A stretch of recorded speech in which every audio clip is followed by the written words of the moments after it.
All right, welcome in. This is FST Fantasy Sports Today. My name's Matt Strager. His name's Joe Pisapia, and this is the place. If you want to dominate in your season-long fantasy, we've got you covered. What about DFS? Yeah, we're with you there as well. Straight up wagering? Mm-hmm.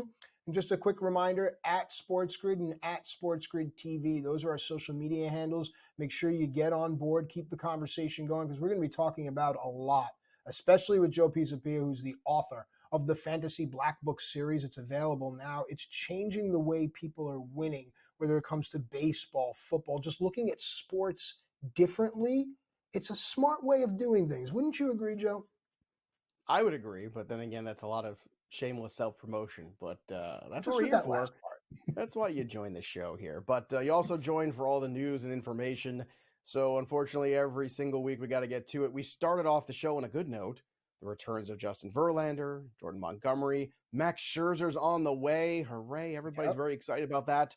But of course, there's always the downside of injuries. So let's get to it. Let's start with Ozzie Albies. This is a big one here. Ozzie Albies being out for the Atlanta Braves for a few weeks here.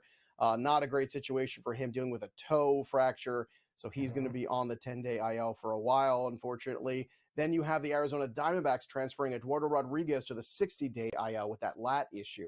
Now, the lat injuries are something you could see lingered in the past. If you recall, a few years ago, Noah Syndergaard had a really bad one. He missed a good chunk of the season because of it. The Jordan Montgomery signing, I think, Matt, you can argue, is possibly one of the most important ones of any team this offseason. I know it was very late in the game, but the Arizona Diamondbacks went out there and acquired Jordan Montgomery, which was very smart because he's back in that rotation now. And Eduardo Rodriguez, who was kind of the sneaky offseason addition to that rotation, hasn't thrown a pitch for the Diamondbacks in the regular season yet. That's a problem if they're going to compete. Corbin Carroll's slow start has been a problem. So can Jordan Montgomery come in here and just match Merrill Kelly and go out there and be what they need? Or is he going to take a little bit longer period of time, the way we've seen Blake Snell kind of be up and down these last few weeks? Yeah, no, absolutely. Jordan Montgomery is the most vital acquisition in the entire offseason, independent of when it happened. Imagine for a moment, and we talk about this a lot when you use this term most valuable, it's remove the player from the situation. Remove Jordan Montgomery from this Diamondbacks rotation and now have a conversation. What's going on in those offices? They're biting their nails and it's not even May. Jordan Montgomery brings an air of relaxation, if you will. And with regards to the Ozzie Albies thing, this is not good. So if David Fletcher, I think, is the logical choice, and someone in the truck will have to back me up, if David Fletcher is out there on your waiver wire and you're struggling for that position, because I know in certain leagues where I have that position it's tough. Take a look at David Fletcher. Joe? Yeah, you got to find somebody to plug those holes up at second base. It's going to be a tough one, that's for sure. Right now, it looks like the everyday guy, like you see, like Luis Guillorme playing for the Braves right now. But again, nobody's going to replace Ozzie Albies. That's the problem. Also, a big problem here is Garrett Whitlock, a guy that we touted coming into the season, a cheap pitcher in the Red Sox, Cutter Crawford, Garrett Whitlock, Tanner Houck, right? How good have they been in the back end of this rotation for the Red Sox? They've been great. Garrett Whitlock, we kept saying, if he could just stay healthy, if he could just stay healthy. He's been great, except that now he's not healthy. He's on the IL with an oblique issue. 18 innings, 17 strikeouts, a 1.15 whip, a 1.96 ERA. Whitlock looked like at 27, Matt, that he was finally turning the corner, that he was finally going to be that guy, ready to take the next step, ready to harness that size. This guy's 6'5", 222. Yeah. He's what they're built like. He is one of those horses that you go out there and you say, okay, this is a guy that potentially can give us 170, 180 innings this year. And unfortunately, Garrett Whitlock is not going to be able to do that because this oblique issue is going to be a problem. And not just for him, too, because it looks like Tristan Casas last night had an issue, too. He's getting some tests done on the rib cage area. We can only assume this is another oblique issue. So elbows and obliques, that seems to be what everybody's on the IL with. And title of my biography. Yeah. Oh, yeah. Well, here's the thing. Story, elbows and obliques. It's a Lifetime movie, I'm pretty sure. Managing your IL slots is a war in and of itself. I mean, do you say go out and pick up a Robbie Ray and stash that slot, clog up that slot? What do you do if you have Whitlock? What do you do if you it becomes so frustrating. So I really know that managing those IL spots really matter. With regard to Whitlock, Joe and I will talk about it. Boston is going to give you some opportunities as long as they can stay in the race. But when these guys aren't on the field, the joke is, what's the best ability is availability. When the guys aren't on the field, it's bad news because you can't do anything. It's a zero. And I can't afford that. Can you, Joe? No, unfortunately, you cannot. And again, the Casas injury too is another one you're going to have to, really get going with because Nathan Lowe is back, right? So you're getting him back for Texas. Maybe he went on draft in your league because of his injury, or maybe so he was floating around a waiver wire, possibly someone had to drop him. So there's a guy you might be able to plug and play. He's going to go right back into the middle of that Texas Rangers lineup, so that's a good thing. So Nathaniel Lowe could be a guy that you plug in there, but first base is another tough spot to fill there, and Casas could be out for weeks. These oblique issues sometimes take a very long time. Case in point, Seiya Suzuki of the Chicago Cubs, who was, again, a house on fire entering the season here, had a tremendous April, and then the oblique issue. So now he's going to be out for 4 weeks too. You can add him to that myriad of players who are out with oblique issues. And then, of course, another injury to befall Anthony Rendon, who was pulled from yesterday's game with a left hamstring injury, which I guess at a certain point in time, it's just not funny anymore. Like, you just look at the Anthony Rendon career and you have to wonder what might have been. Such a talented player in his youth, Washington, coming into the league, started with injuries, got past them, had some fantastic years, helped the Nationals win a World Series, signs the big contract right after that with the Angels, and the rest is history. And I mean history because he really hasn't given you anything ever since. So with Anthony Rendon, I mean, is a player that we've kind of all put a big giant red mark through. You can't draft this guy, can't take this guy anymore. But should Anthony Rendon still even be trying to play at this point? Is his body just giving up? So I wouldn't say he's given up. I do believe that there's much more just honesty in what Mr. and Mrs. Rendon have raised in their boy. But from a wagering perspective, if anyone out there is still trying to roll that dice, anyone out there is trying to say, yeah, no, Rendon hitting the mind trout, he can score, you're fooling yourself. Okay? Now, I understand, the league minimum guys that play in the league for 3 years, that's pre-arbitration. They don't qualify for arbitration. I think they make $720,000. Now, I know you're telling me $720,000, but everything they've had to go through, all their toils, Anthony Rendon has come out to say, look, at this point, there are more things in baseball. And I get that. I was in WWE. I was in WrestleMania. I did all these things. And there comes a time where there are more important things. Age catches up, but I understand what Rendon's saying. No one should be mad at Anthony Rendon. What we should be mad at is the overall prevailing thing that goes on when these owners give these huge contracts based off of a recency bias. Rendon got his big contract after what he did with the Nationals in the World Series. So with that said, it should be a collective bemoaning of the industry. Dare I become an activist, me of all people. When you're giving these, like to Ohtani, this deferred money, you're going to create this with kids coming up. If there's no one there to show them the right and wrong way, you're going to create this entitled, not that Rendon is this way, but you're going to create these people that say it's okay to do this, Joe, and it's not.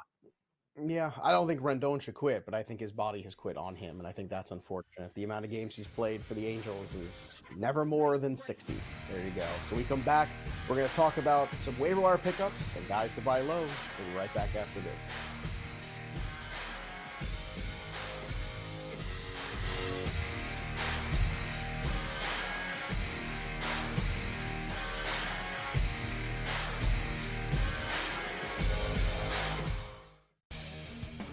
Just tossed an air ball, like in a critical. You're up by 2 with 20 seconds left. He said, give me the ball. LeBron James, he tossed an air ball, and there was AD under the bucket fighting everybody, and he ends up going to the free throw line. They use Tavares as a friggin' pinata tonight. Dude, I know you're old, but get it together. This is your last run at something, man. This is your career, bro. Don't go out like this. Oh, it's hard watching this. Sports Rage Late Night, only on SportsGrid. So I turned it off. I got my sweat done, and I'm leaving. I'm taking my money. I'm going home, and I don't want to talk to you the rest. Oh, yes! There it is. 6-3. Catch the over. The over is hit. The Padres are our heroes. That's how we end the show. That's how we end the show. Oh, well, let's just sign off. Let's just call it a show. In-game live, prime time, only on SportsGrid. The Philadelphia 76ers, who are the second best team in this Eastern Conference by a mile when Joel Embiid is healthy. That's just what they are. So now, if Giannis isn't available, the Bucks would be dogs in the series. He ain't sleeping on that air mattress anymore. He's got a regular king-size bed, a Posturepedic, whatever they call it, a Sealy's, whatever they do, those things. He ready to roll. Denominating tonight. Game time decisions. Only on SportsGrid.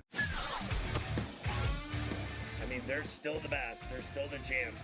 Everyone wants to crown the Celtics the champions, but that's not the way it works. They got to beat them. And, they got to get through the East, which isn't going to be fun to begin with. Everyone thinks it's so automatic. If it's just Boris is kind of losing his power, if whatever his tactics have been, yeah, move on. Pharrell Coast to Coast.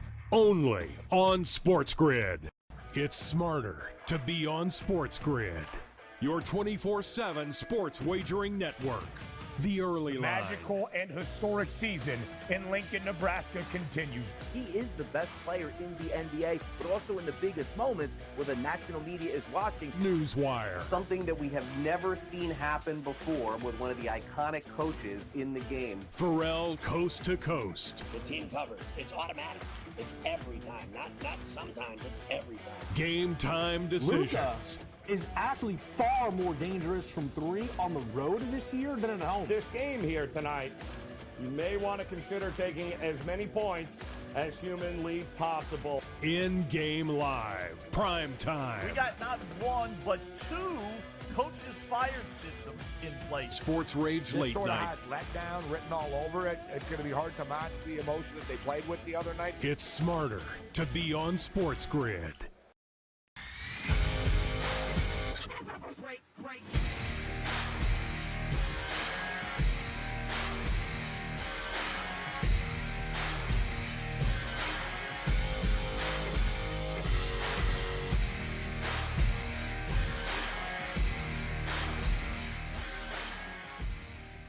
All right, welcome back into FST Fantasy Sports today. Matt and Joe with you here. We're going into buy low, sell high. And the fact that we are having this conversation with such intensity in the middle of April tells you how fantastic baseball can be. Whether from a season-long perspective, DFS, wagering, whatever it is, these conversations will help us in the days to come. So let's start with a buy low candidate that honestly, when I saw the show format, I immediately jumped to a couple of my leagues and said, this is a good idea. And I put out some feelers because right now, this is a player that if you are ready to jettison this player, I promise you, you will be regretting it come June. A great buy low candidate from Tampa is, Joe? Randy Arozarena. And if you have him rostered, just keep him right where he is and just be patient because he is a tremendous 25-25 kind of talent. Last year, you could argue, was one of those breakout seasons for Randy Arozarena. And unfortunately, this year is just a slow start and a very slow one at that, because if you look at the stat line, just 2 homers and 79 at-bats, 10 runs. He's hitting a .165. He's not a 165 hitter. 235 OBP and a 486 OPS. That's not Randy Arozarena. We all know that. We all know Randy Arozarena is a much, much better player than that. But it does kind of speak to what's going on in this lineup, which is they need a little bit more help around him. Brandon Lau is on the IL. Junior Caminero just came back healthy. Again, if I'm the Tampa Bay Rays, I am trying really hard to get this guy some healthy at-bats and then get him up to the big leagues because you need some offensive help. Yes, Paredes, Diaz, these are all good players. But at the same time, you need a little bit more. You need more of a dynamic presence in that lineup. And frankly, outside of Arozarena, they don't have it. Junior Caminero can be that guy from day one. So I want Caminero up in this lineup sooner than later. But more importantly, Randy Arozarena, we all know, is just a much better player than he is shown you so far this year. So he is an absolute player to buy on. There's plenty of outfielders you can move, or you can move a pitcher potentially too if you have pitching to spare. If you're that one manager in your league that somehow has a bunch of pitching to spare, it's a great buy low opportunity because Randy Rosa is a second round, third round talent in most leagues. And right now he is being very undervalued in the marketplace because of the slow start. And it is just that. It's a slow start. It's a blip on the radar. It's a bad month. There's no other indication otherwise. So just go out there and buy Randy Arozarena and hope that you're going to get the best 5 months out of him the rest of the season. I'm glad you used the word indication because if you look at indicators around Arozarena, you'll also see like Yandy Diaz hasn't shown you what he can truly do. And while Siri's been good on the base pass, they need more out of him. So Joe's 100% right. Just give it some time. So I'm glad we agree there. This next one we'll have a conversation about Xander Bogaerts. Now, I've never been one to go out and chase Xander Bogaerts for whatever my reasons are, but you're saying that people should look to buy low on Xander. Tell us why. Well, another guy too. He's just a much better player than you have seen so far in April. If you look at Xander Bogaerts last year, this was a 19-19 player. He had a very slow start last year. A lot of us speculated it was because of the big contract and that pressure, which you see so many times when a player signs a big deal, moves somewhere else, all of a sudden, it just takes a little while for him to get going. But he was great in the second half. So is Xander Bogaerts just becoming a slow starter at this stage in his career, or something else a problem? No. He's still hitting at the top of this very good San Diego order. He is still a player that has power, has speed. Now, hitting at the top of this order is going to hurt his RBI totals, so it's something to keep in mind as you're looking at him in season-long roto leagues. But if you're in any head-to-head points format, Xander Bogaerts is absolutely a buy. Again, so far this year has not gone well. Want to talk about the numbers? We'll talk about the numbers. A 191 batting average, a 258 OBP, and a 505 slugging. That's about as bad as it could possibly get for him. So it's going to get better. He has just 1 steal and 1 home run. And just to remind everybody, again, last year, he ended up hitting 285 despite a terrible start to the season.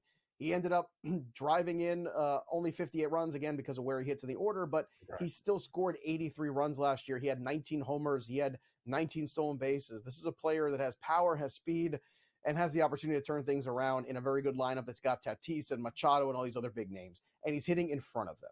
So the lineup placement, again, is going to limit the RBIs, but the runs are going to be there. The power will be there. Again, it's a slump. It's a bad situation. If this was happening in June or July, it would be a blip on the radar. But because it's April, people start to panic. And because last year was a slow start, there's even more potential for panic. So take advantage of that panic, throw out an offer for Xander Bogaerts, and then enjoy him the rest of the season. Oh my gosh, it's to take advantage of the panic. To be smart is to be patient. And that's what it is here. Because when you have a segment like buy low, sell high, you automatically think when we transition to the sell high guys, well, this next guy, would I trade him for either one of the two buy low candidates which we just spoke? And the answer would be no. But you do have people out there that do panic, and you have to be able to identify the personality types of your managers, even in leagues where you don't know them. The way you can find is look at where their moves are. You can see how many moves each manager has made and look at those moves. You can kind of start to glean a personality or create a prototype, if you will, of that manager, and then think, would they be interested in this next guy, sell high, Jesse Winker, if I put together a package with Jesse Winker to try to pry Randy Arozarena? 9 times out of 10, the answer is no. But if you can get that one fickle manager that panics, Jesse Winker right now, is there ever going to be a better time? No, there isn't. Right. And if you're looking at the numbers of Arozarena and Jesse Winker is killing him in every category. He's got 2 homers, 2 steals, 339 on the year. It's not, but again, to the more novice managers out there or people who are just impatient, he's got 21 hits, 12 runs, hitting 339 with a 455 OBP and a 987 OPS. Jesse Winker's been spectacular. Hits second in this batting order for the Washington Nationals right now. He has been awesome. The problem is, this is not exactly who Jesse Winker has shown us he's been throughout his entire career. He's a left-handed hitter who has struggled against left-handed pitching most of his career. If you look at, that batting average is so high, it's in the 330s. Why is that? Well, it's because if you look at the batting average of balls on play, it is 413 right now. 413 is not a sustainable batting average of balls in play. It's just not. So that's eventually going to come back down to earth for him, and along with it, that batting average. This is the peak value of Jesse Winker. I'm not saying you can trade him for Randy Arozarena straight up. That's probably silly. But if you can, good for you. Congratulations. I would like an invite to that league next year. However, you can absolutely put him in a package with a pitcher, with another player, potentially, to make a play at an Arozarena.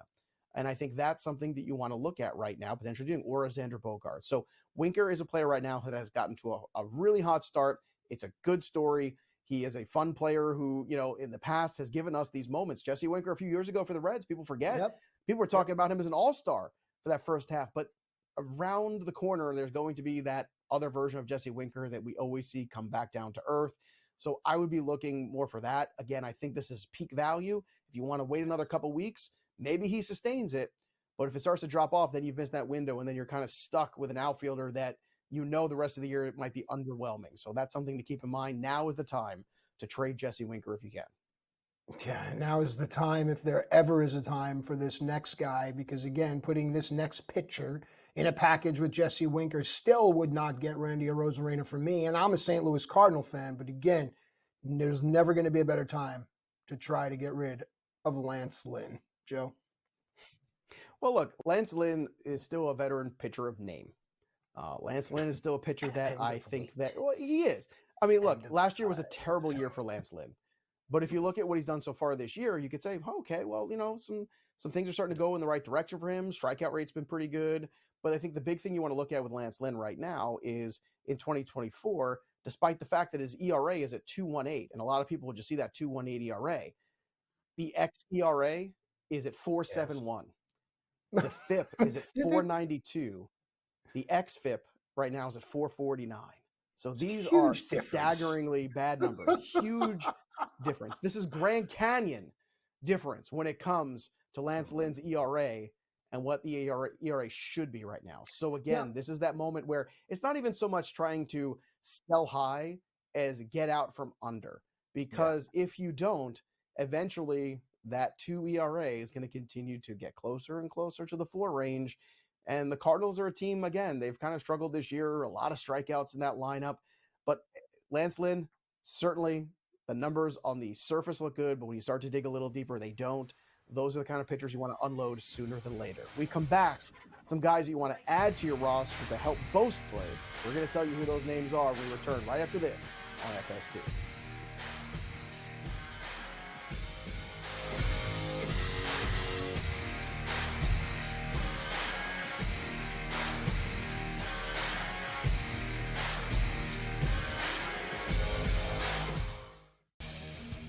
He just tossed an air like in a critical. You're up by 2 with 20 seconds left. He said, give me the ball. LeBron James. He tossed an air ball, and there was AD under the bucket fighting everybody, and he ends up going to the free throw line. They use Tavares as a friggin' pinata tonight, dude. I know you're old, but get it together. This is your last run at something, man. This is your career, bro. Don't go out like this. Oh, it's hard watching this. Sports Rage Late Night, only on SportsGrid.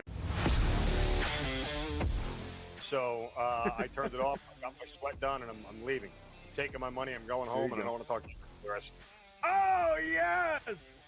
There it is. 6-3. Catch the over. The over is hit. The Padres are our heroes. That's how we end the show. That's how we end the show. Oh, well, let's just sign off. Let's just call it a show. In-game live, prime time, only on SportsGrid. The Philadelphia 76ers, who are the second best team in this Eastern Conference by a mile when Joel Embiid is healthy. And that's just what they are. So now, if Giannis isn't available, the Bucks would be dogs in the series. He ain't sleeping on that air mattress anymore. He's got a regular king-size bed, a Posturepedic, whatever they call it, a Sealy's, whatever they do, those things. He ready to roll. Denominating tonight. Game time decisions, only on SportsGrid.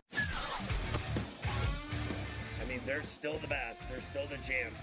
Everyone wants to crown the Celtics the champions, but that's not the way it works. They got to beat them. And, you know, they got to get through the East, which isn't going to be fun to begin with. Everyone thinks it's so automatic. If it's just Boris is kind of losing his power, if whatever his tactics have been, yeah, move on.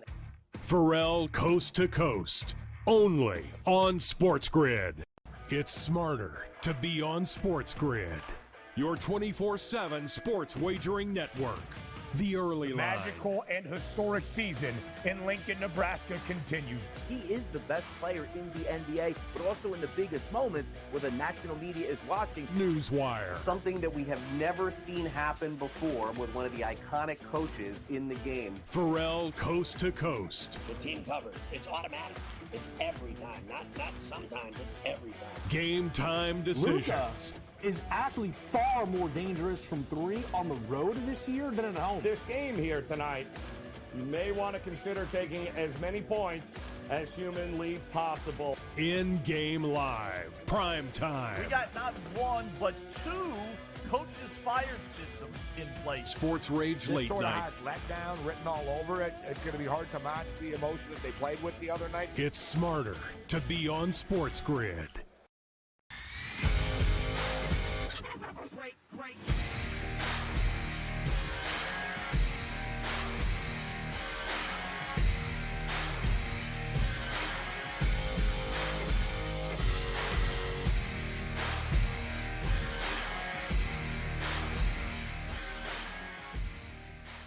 All right, welcome back into FST Fantasy Sports Today. Matt Stryker and Joe Pisapia with you here. And I'm excited for this segment because there's times in our lives where we grow apart, and times in our lives where our interests change or something isn't serving something or someone else. So it's time to move on, and it's time to look on the waiver wire. And Joe, I hope that answers your question. But what I like about this segment is here for the waiver wire. This first name, look, if he's available right now, we'll give you a second. Go check, because if he is, you've got to claim him.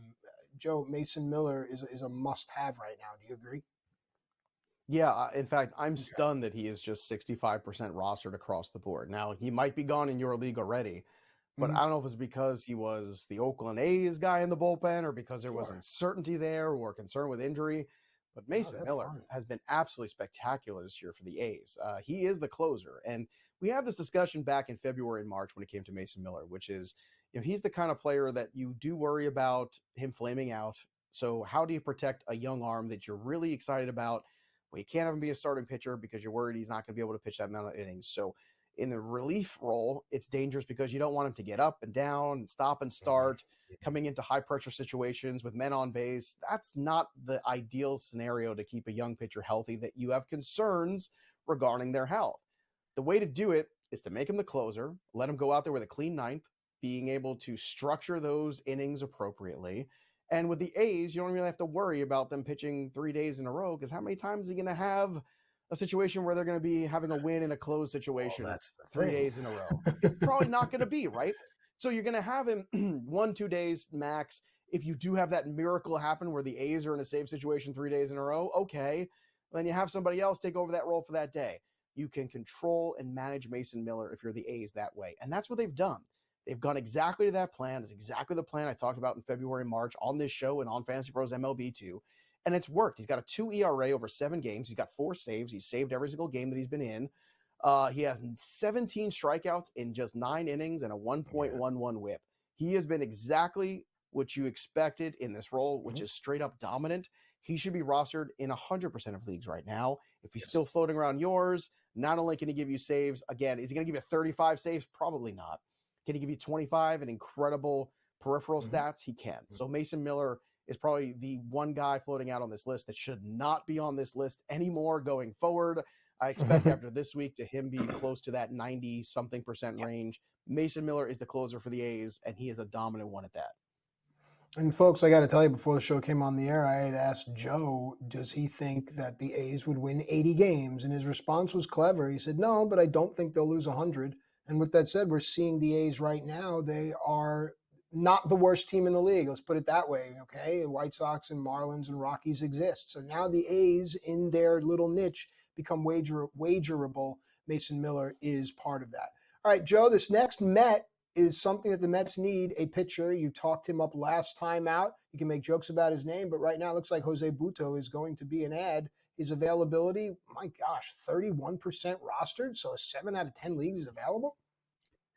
7 out of 10 times. It works all the time. Right. Yeah, Jose Butto is still available, and a lot of people were concerned, well, even after that good start that he had last weekend against Kansas City, he's got the Dodgers this week, and he had the Dodgers yesterday, and guess what? He still came out relatively unscathed. So to me, if you can survive a start, I know he didn't get out of the 5th inning, but still, after some trouble, he got out of it and still gave you some strikeouts. If you can get past the gauntlet that is the Dodgers, top of the order, then you're okay in my book. But let's look at the bigger picture for Jose Butto, which is the Mets need starting pitching. Kodai Senga is still not back yet.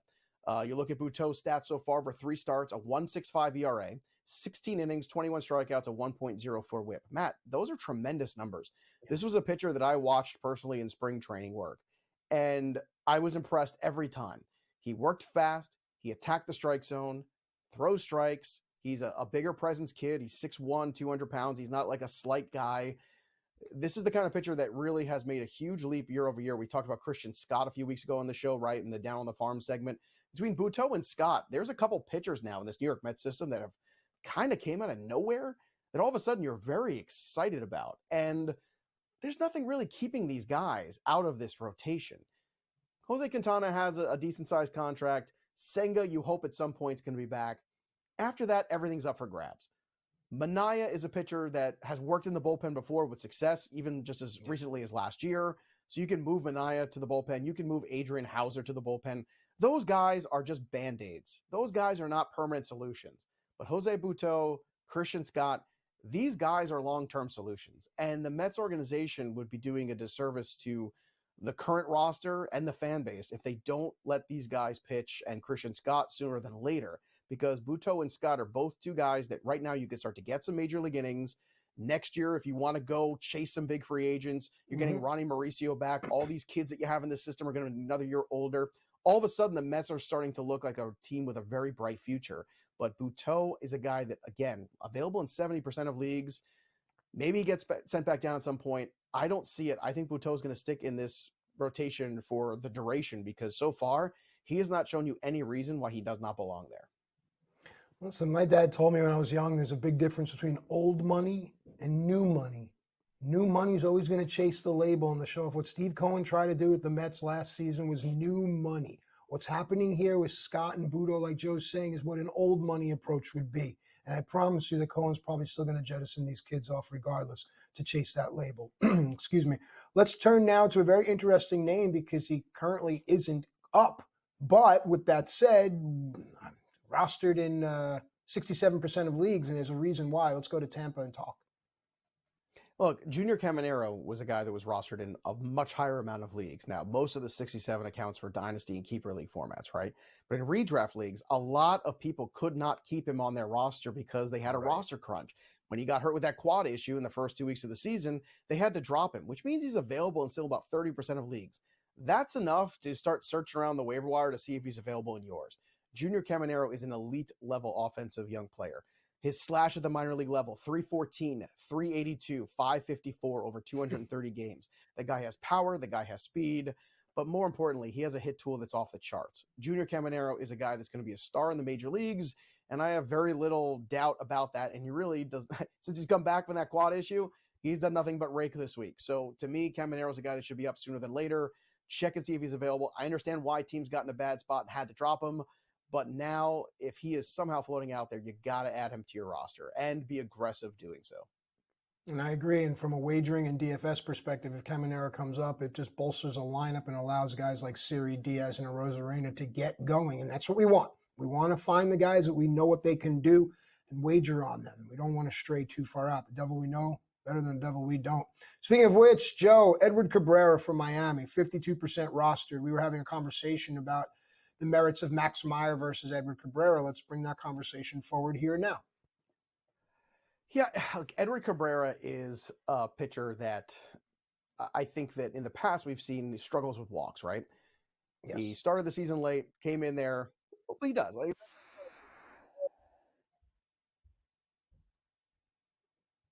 it was all of a sudden a really dazzling first, running to the waiver wire to pick him up. I think what you've got to understand here with Edward Cabrera is there is that potential for him to fall back into that guy that could be more of a walk guy again, who, at 26 years old is still going to struggle with control certain times. Now, the bigger surprise here is not that Edward Cabrera is rostered in 50% of leagues only.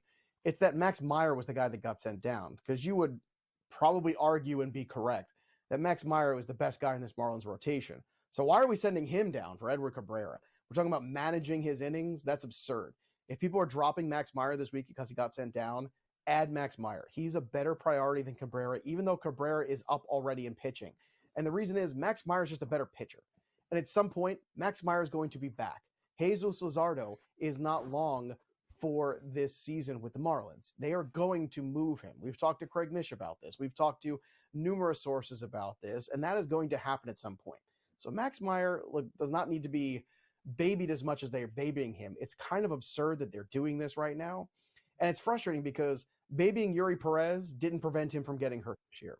So Max Meyer's back off Tommy John. He's healthy. Let the guy pitch. The Marlins aren't competing. If you want Max Meyer to be limited his innings, then shut him down in August and September because the Marlins aren't going to be relevant then anyway.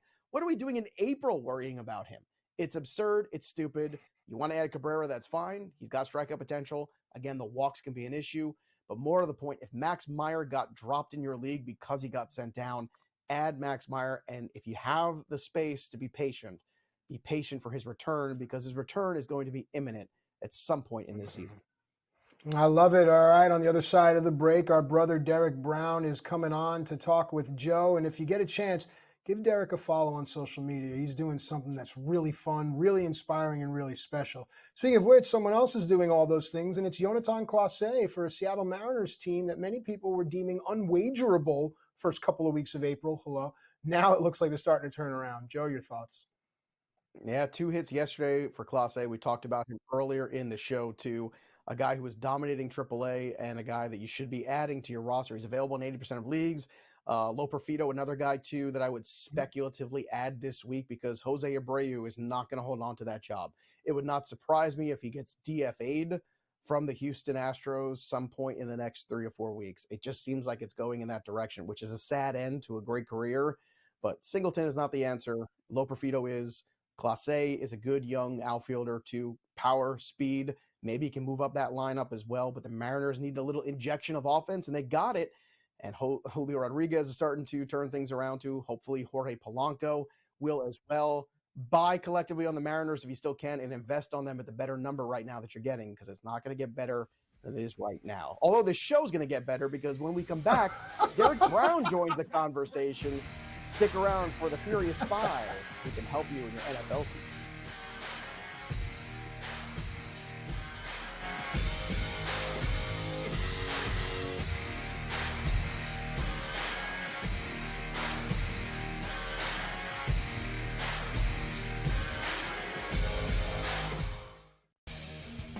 He just tossed an air like in a critical. You're up by 2 with 20 seconds left. He said, give me the ball up LeBron James. He tossed an air ball. And there was AD under the bucket fighting everybody. And he ends up going to the free throw line. They used Tavares as a friggin' pinata tonight. Dude, I know you're old, but get it together. This is your last run at something, man. This is your career, bro. Don't go out like this. Oh, it's hard watching this. Sports Rage Late Night, only on SportsGrid. So I turned it off. I got my sweat done, and I'm leaving. I'm taking my money. I'm going home, and I don't want to talk to you for the rest. Oh, yes! There it is. 6-3. Catch the over. The over is hit. The Padres are our heroes. That's how we end the show. Oh, well, let's just sign off. Let's just call it a show. In-game live, prime time, only on SportsGrid. The Philadelphia 76ers, who are the second best team in this Eastern Conference by a mile when Joel Embiid is healthy. And that's just what they are.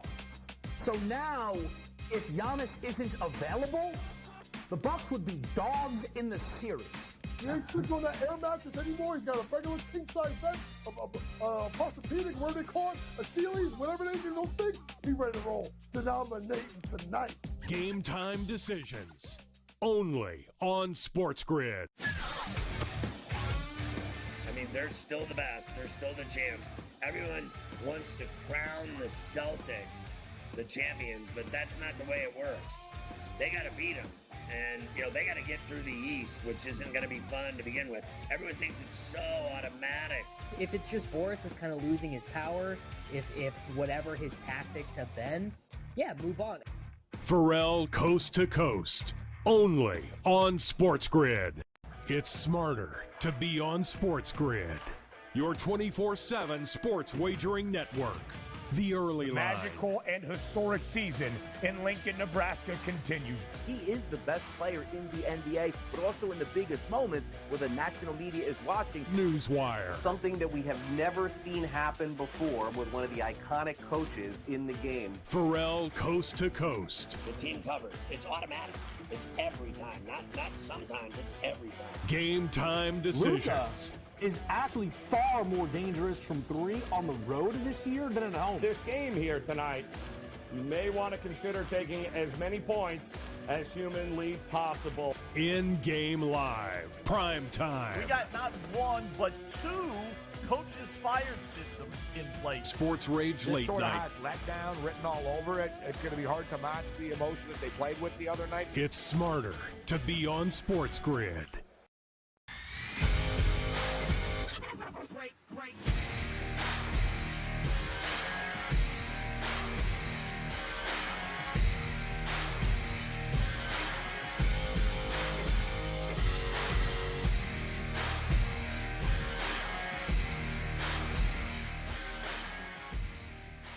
Welcome back, everybody, to Fantasy Sports Today, right here on Sports Grid. And the NFL Draft is just days away. We'll be live here on Fantasy Sports Today with all the breakdowns next week of the NFL Draft, where everybody went. Also, we'll be live for the draft here on the network. So if you're making draft day wagers, make sure that you're keeping it on Sports Grid. And of course, who better to break down some of the potential fantasy studs of 2020 than my good pal, Derek Brown, D-Bro, the king of bros from Fantasy Pros.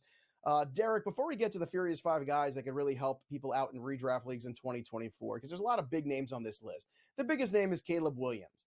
And again, in a lot of single quarterback leagues, I don't know how much people are going to push towards him. But Caleb Williams, the consensus number one, everybody kind of knows that's what's going to be. But I'm curious, what are your expectations for him in 2024 in year one as a rookie? Does he take the league by storm, or is he somebody that might have some growing pains?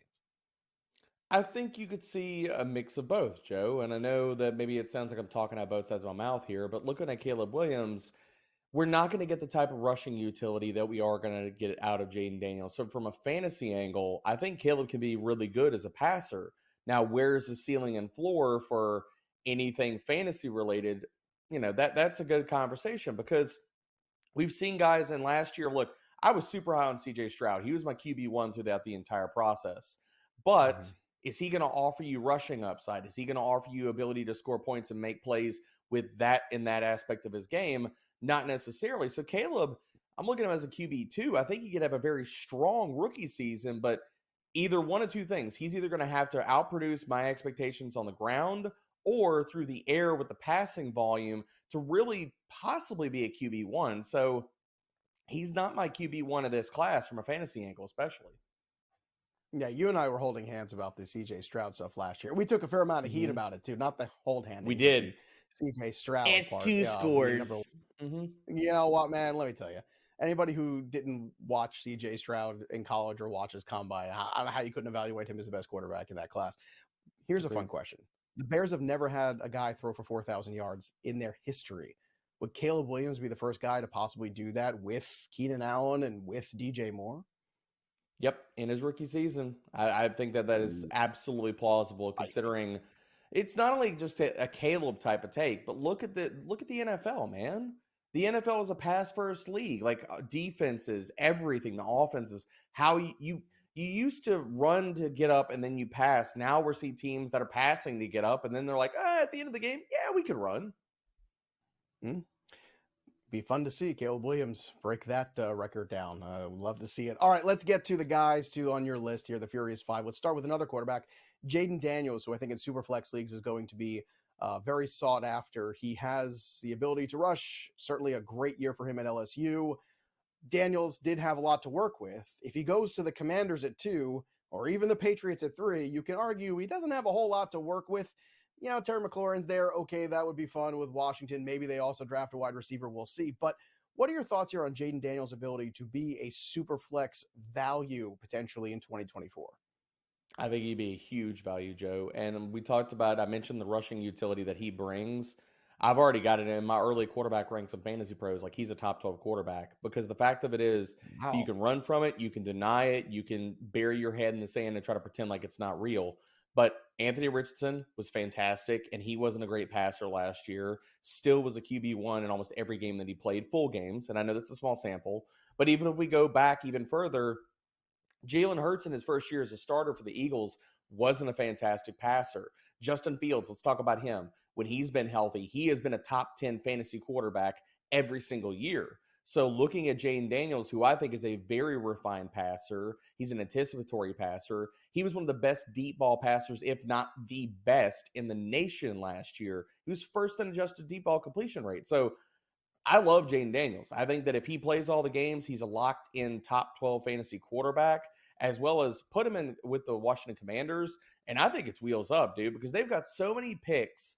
They can go out and address the holes on this team to really support Jaden Daniels, both from a pass catching perspective with all those second round picks, as well as building this offensive line. They've already started the process, and I think they completed in the NFL draft. So what does your quarterback board look like? Is it Williams, Daniels, May, or is it Williams, Daniels, McCarthy, May? What's that order for you? Oh, people are going to either love or hate this. It's actually Daniels is my QB1, J.J. McCarthy is my QB2, and Caleb Williams is my QB3. May is my QB4. And I look, I've gone in depth on this on the Fantasy Pros NFL Draft Show, but just the cliff notes on it. I like Caleb Williams, and I love the top 4 quarterbacks in this class. This is not shade at May or Williams, but we also have to talk about him. People try to will it away, Joey. They try to will away the 2023 season for Caleb Williams. Now, did he have a good offensive line and supporting cast? No.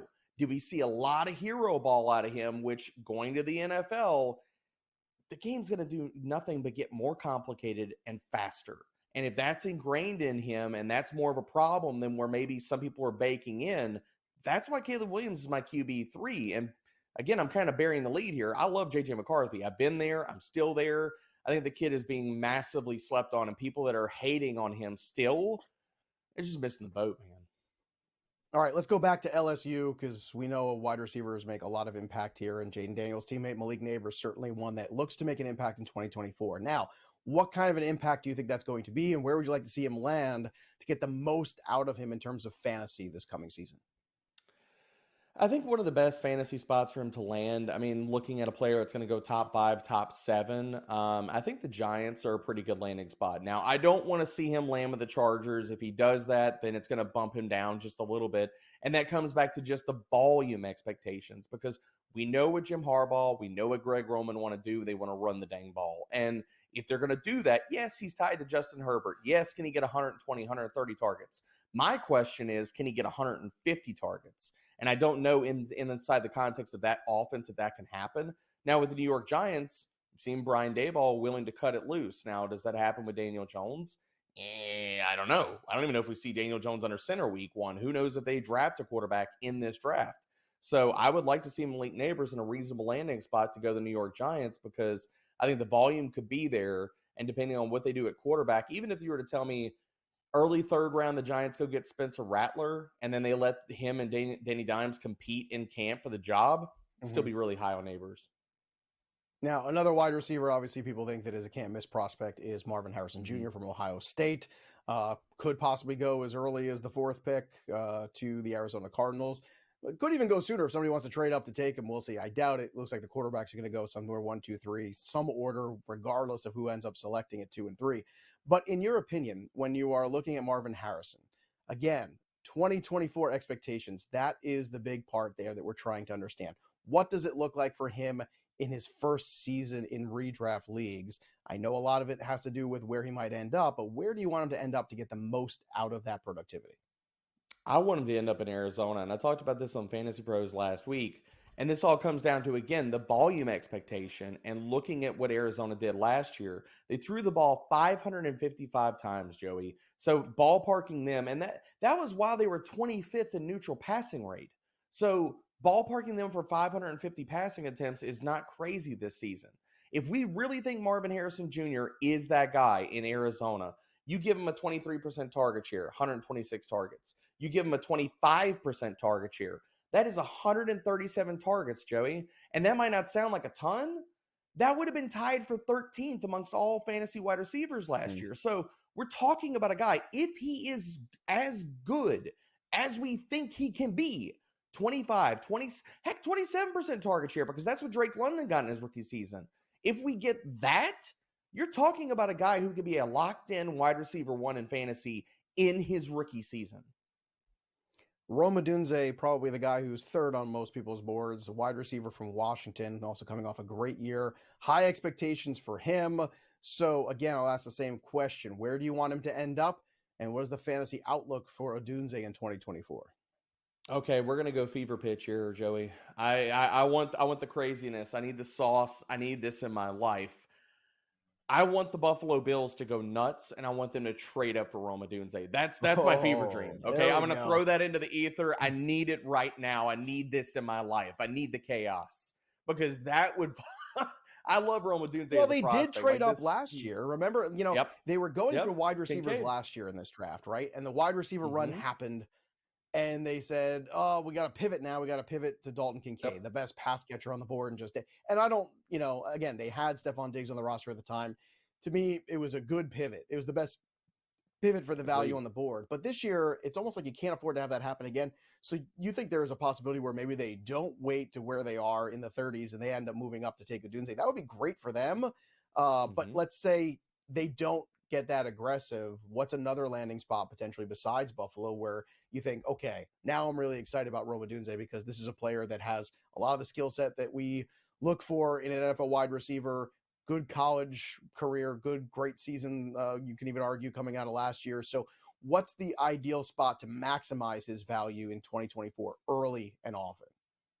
So I think there's a possibility in a realm where Rome falls down the board. Now, if he does that, I know everybody's mocking a quarterback to this team in the first round, but tell me how the Denver Broncos would pass up on Rome Odunze if he goes all the way to 12th, or if Denver decides, look, all the quarterbacks are gone.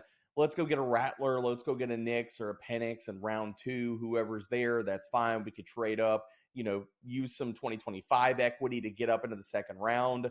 But if Rome were to fall to Denver, tell me he doesn't become their wide receiver 1 in very short order. I mean, who's he competing against? What, Adam Troutman? Cortland Sutton? These are not wide receiver 1s in the NFL, true wide receiver 1s in the NFL. I would love Rome there. And let's just not even talk about that place. Like, if he doesn't go there, the other place that I could see him going, I mean, look, Chicago would be a fantastic landing spot. Pair him with Caleb Williams, and would it look muddy? Would it look very JSN rookie season-ish? Yes, possibly. But in 2025, we could be talking about the guy who's leading the passing attack, and Keenan Allen moves on, and DJ Moore. So, I mean, I would be fine with any of those landing spots. All right, last guy, Brock Bowers, again, Georgia tight end, very special talent here. Probably going somewhere in those first 15 picks. Where do you think he might land? And what does it look like for us in 2024 in terms of drafting him? Because this is a tight end that could make a big impact early on. I want to see him with the Jets, and I know that's a popular mock spot, like him going 10th to the Jets, but I want to see him there, man. Like, we know Aaron Rodgers, if they get in close, he's going to get his passing touchdowns. And assuming, like, we're seeing clips out on social media just this morning of him in practice reps with Garrett Wilson and stuff. So I think Aaron Rodgers is going to be healthy. Now, I'm not going to talk about any of the off-the-field stuff. We could be here for 3 or 4 hours talking about all of that. But with Brock Bowers, they get in close. They're going to throw the ball. They get touchdowns. And we know touchdowns are what fuels tight ends in fantasy. I mean, you need the volume. But if you score 7 to 8, 9 touchdowns, you're probably going to be a top 12 tight end. Makes sense to me. All right, before we let you go real quick, I know we're running up against it here. No running backs were on this list. Who is the running back that you think can make the best in 10 seconds rookie debut in 2024? Who is it? Marshawn Lloyd, baby. He's my tackle-breaking Tasmanian devil, baby. I love him. Give him to me in round 3. I'm so here for it. Big fan of the kids' game. You're my Tasmanian devil, Derek Brown. You can catch Derek Brown and myself Thursday and Friday night, 1 and 2 on Fantasy Pros YouTube channel, hosting the draft live. You can also watch it here on SportsGrid TV. Don't forget. Great stuff, D-Bro. As always, we come back for 3 and Out on FST.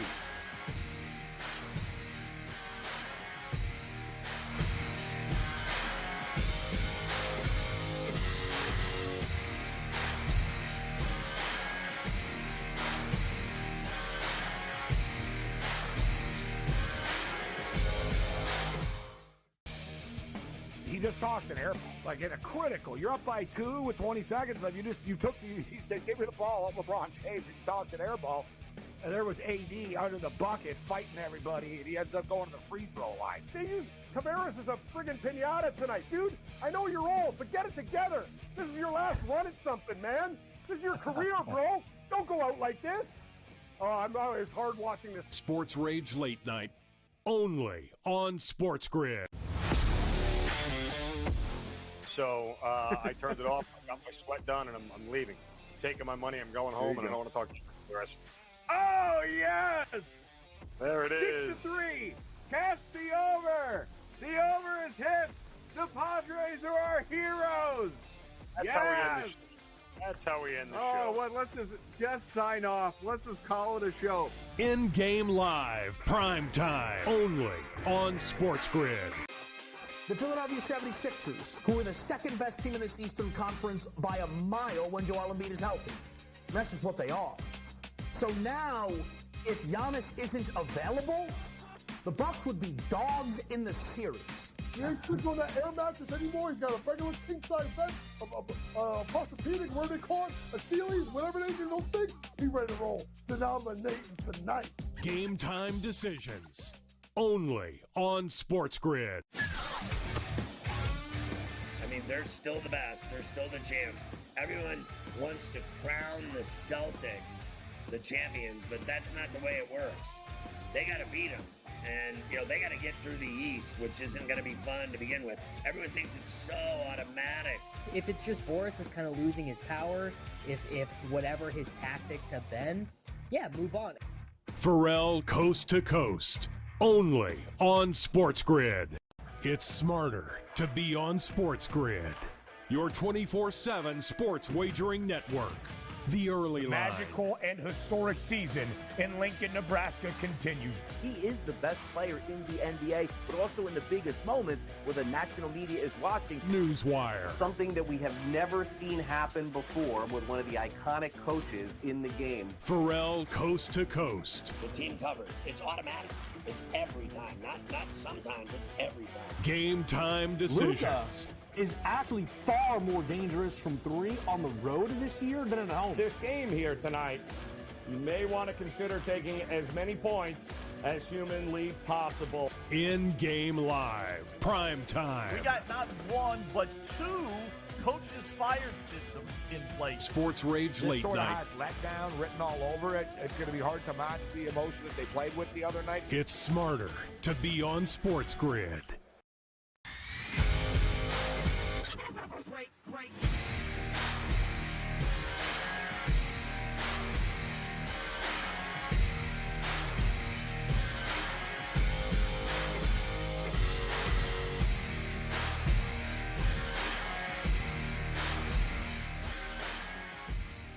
Great stuff as always from Derek Brown. Don't forget, the NFL Draft is this week, so if you are looking to place your wagers, we are the network to help you do that. One of the most exciting draft markets we've seen, and certainly it's always exciting to draft and put some wagers on there too. It's fun to watch the NFL Draft. You get to watch people's dreams come true, and you get to bet on them. I mean, what's better than that? I don't know. Make sure you stick around for more great SportsGrid TV the rest of the day, including all the in-game live action later on in the day. Lots of stuff going on today in the world of sports too, but the NFL Draft is going to have everybody talking this weekend for sure. And again, this is your spot to make sure you're watching it. In the meantime, let's take a look at some other things to watch for in the world of sports, in the world of baseball specifically, with a 3 and out here.